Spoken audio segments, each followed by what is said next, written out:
Disquiet in the ranks of the All Progressives Congress, the ruling party in Lagos.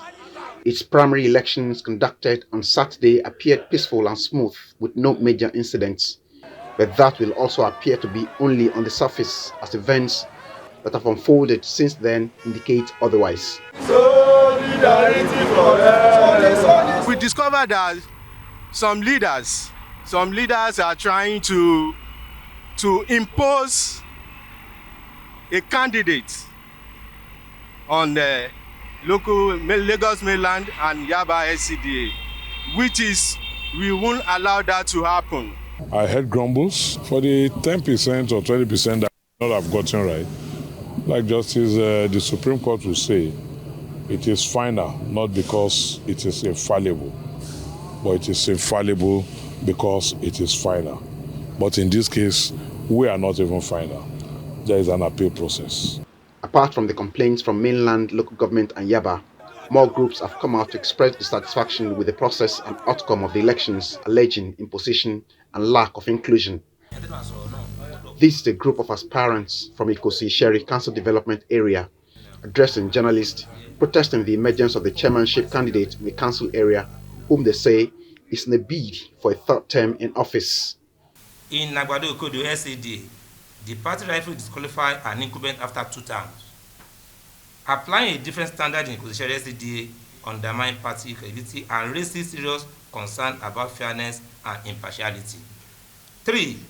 Erosion of internal democracy, selective enforcement of rules, disenfranchised loyal and qualified party members. It discourages grassroots participation and creates a perception of imposition and elitism contrary to the democratic value of our party opposed. 4. Tenure already exceeds constitutional limit. As of today, Princess Bada has spent nearly 6 years in executive office. If she is allowed to contest and is sworn in for another term, our total tenure will approach 10 years, exceeding the constitutional limit of 8 years for executive local government position. In light of the foregoing, we respectively request the following. 1. The APC Lagos State Working Committee disqualified the candidacy of Princess Bolanle Sami Abada in line with the constitutional and party rules regarding terms limit. 2. That His Excellency Ben Bola Ahmed Tinubu, as the founding leader and moral compass of our great party, intervene to preserve internal democracy and fairness. In Alimosho, party faithful have also been protesting, describing the outcome of the election as not reflecting the wishes of the delegates. We've been here since morning, very early in the morning of the day today, to exercise the right of being voting at our primary election as slated for today. But unfortunately, since morning we've been sitting down here just for us to just got an information that the election has been cancelled. For what reason, we didn't know.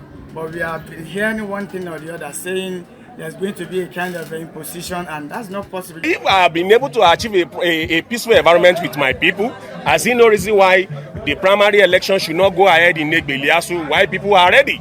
More groups are gathering in places like Shomolu and Yaba to voice their dissatisfaction, even though the party has inaugurated an appeal panel chaired by the Attorney General of Lagos to look at all the issues. I learned that there was no election on Saturday, no primary on Saturday. So how come do we have chairman already? I don't know. Those familiar with Lagos politics know too well that the APC is not unfamiliar with situations like these, which oftentimes end up as family affairs, and there are no clear indications that these two will not end up the same way. But hey, it is politics. Nothing is cast in stone. Tokumbo Oyetunji, Arise News, Lagos.